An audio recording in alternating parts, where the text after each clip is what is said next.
아파트 재건축 이야기만 나오면 다들 한숨부터 쉬시죠? 추가 분담금. 이 세 글자가 거의 공포 영화 제목처럼 들리잖아요. 맞아요. 내 집이 새 집 되는 건 좋은데 잘못하면 수억 원을 더 내야 하니까요. 네, 배보다 배꼽이 더 큰 경우가 정말 허다하죠.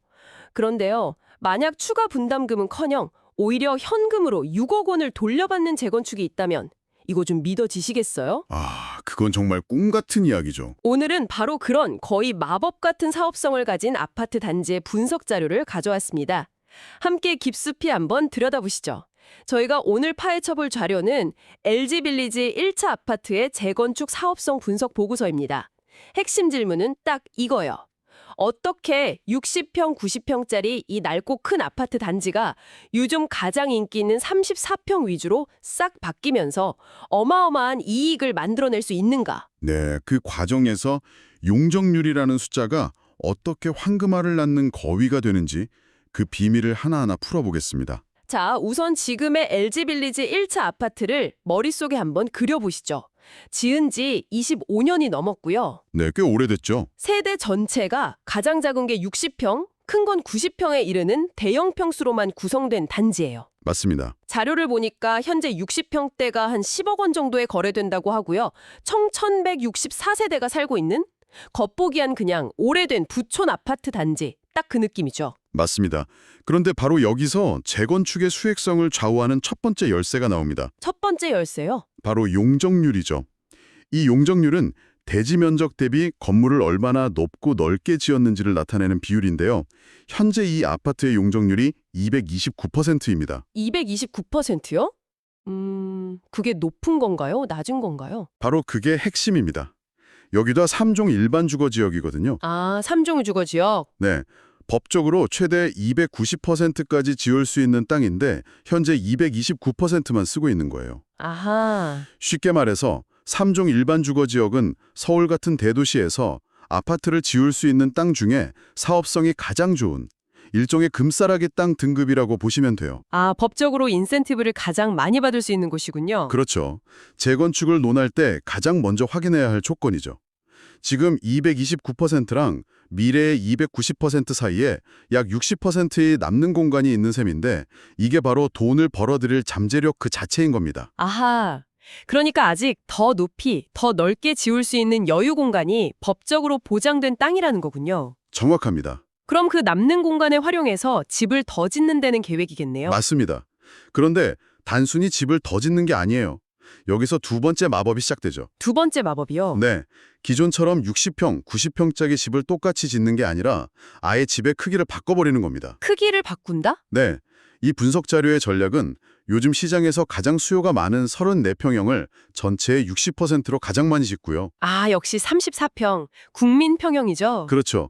그리고 그 다음으로 인기 있는 40평과 45평을 각각 20%씩 짓는다는 거예요. 와, 이건 정말 발상의 전환이네요. 이건 마치 커다란 통나무 하나를 그냥 파는 대신에 그걸 잘게 쪼개서 요즘 가장 잘 팔리는 세련된 가구 수십 개를 만들어 파는 것 같아요. 와, 최고의 비유입니다. 바로 그겁니다. 원재료는 같은 땅인데 가공 방식을 바꾸니까 부가가치가 폭발적으로 늘어나는 거군요. 맞습니다. 넓고 큰 집이라는 통나무를 새롭고 인기 있는 여러 개의 집이라는 가구로 만드는 거죠. 그렇게 했더니 결과가 어떻게 나왔나요? 세대수가 대체 얼마나 늘어나는 거죠? 용적률을 최대치인 290%보다 살짝 보수적으로 잡아서 280%까지 올렸을 때 기존 1164세대였던 아파트가 네. 무려 2825세대로 늘어납니다. 와, 2825세대요. 2배가 훨씬 넘게 증가하는 거네요. 잠깐만요. 60평짜리 집 하나를 허물고 34평짜리 집을 거의 2개 가까이 만든다는 건가요?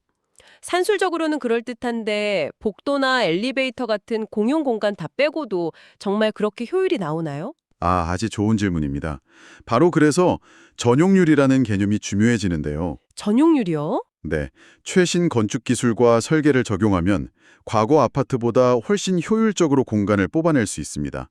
예전 아파트들이 낭비했던 넓은 복도나 비효율적인 구조 공간을 확 줄여서 실제 주거 공간으로 더 많이 활용할 수 있게 되는 거죠. 아, 기술의 발전 덕분이군요. 덕분에 이런 세대수 증가가 충분히 가능해집니다. 그렇군요.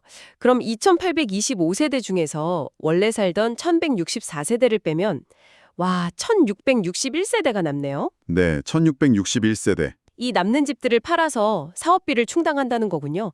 이게 바로 그 1번 분양 물량이네요. 맞습니다. 많은 분들이 재건축을 그냥 원래 살던 사람들이 돈 모아서 차기 집 고치는 걸로 오해하시는데 사실 재건축 사업의 진짜 수익은 바로 이 일반 분양에서 나옵니다. 아, 특히 LG빌리지처럼 원래 집들이 모두 컸던 단지는 이 전략에 너무나 이상적인 구조를 가지고 있어요. 큰 덩어리를 잘게 쪼개는 거라 세대수를 폭발적으로 늘릴 수 있고 그게 곧 엄청난 일반 분양 수익으로 직결되는 거죠. 알겠습니다. 그럼 이제 가장 중요한 돈 계산을 해봐야죠. 이 1661세대를 팔면 도대체 얼마나 벌 수 있는 건가요? 이 분석에서는 분양가를 꽤 보수적으로 잡았어요. 보수적으로요? 네, 34평은 14억, 40평은 15억 5천, 45평은 17억으로 책정했는데요. 이 가격으로 1661세대를 전부 다 팔았다고 가정하면 총 매출이 얼마나 나오죠? 총 분양 수익, 즉 매출이 2조 4,357억 원입니다. 2조 4천억 원이요? 와, 정말 감이 안 오는 숫자인데요. 그렇죠. 이걸 좀 와닿게 생각해 보면 우리나라에서 가장 비싼 아파트 중 하나인 아크로 리버파크 34평형을 거의 600채나 살 수 있는 돈이에요. 아, 그렇게 비교하니까 확 와닿네요. 이 아파트 단지 하나 재건축해서 그 정도의 매출이 나온다는 거잖아요. 그렇죠. 조 단위의 현금이 들어오는 사업인 셈입니다. 물론 버는 만큼 쓰는 돈도 만만치 않습니다. 가장 큰 비용은 역시 공사비겠죠? 네, 공사비죠. 공사비는 얼마나 드나요?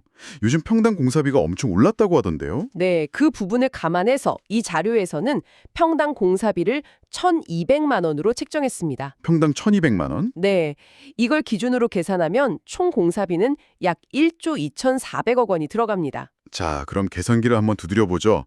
총 매출 2조 4천억 원에서 공사비 1조 2천억 원을 빼면 대략 1조 2천억 원이 남네요. 네, 산술적으로는 그렇죠. 근데 이게 끝이 아니죠. 뭐 조합 운용비나 설계비 같은 다른 비용들도 있잖아요. 맞습니다. 그런 각종 부대 비용을 아주 넉넉하게 잡아서 5천억 원으로 책정했습니다. 와, 5천억 원이요. 그것도 엄청난 돈인데 이걸 빼고도? 잠시만요. 그럼 1조 2천억에서 5천억을 빼면 네, 최종적으로 남는 순수익이 7천억 원이라고요. 네. 이게 정말 가능한 계산인가요? 네, 이 분석 자료에 따르면 모든 비용을 다 제하고도 조합원들에게 배분할 수 있는 순이익이 약 7천억 원에 달한다는 결론이 나옵니다. 세상에. 알겠습니다. 그럼 이제 모든 계산이 끝났고 조합원들 주머니에 7천억 원이라는 이익이 남았네요. 그렇습니다. 사실 이게 제일 중요한 거잖아요. 그래서 이걸 1164세대가 나눠 가지면 한 사람당 얼마가 떨어지는 겁니까? 순수익 7천억 원을 기존 세대수인 1164세대로 나누면 세대당 평균 약 6억 원의 환급금을 받을 수 있다는 계산이 나옵니다. 6억 원 환급이요?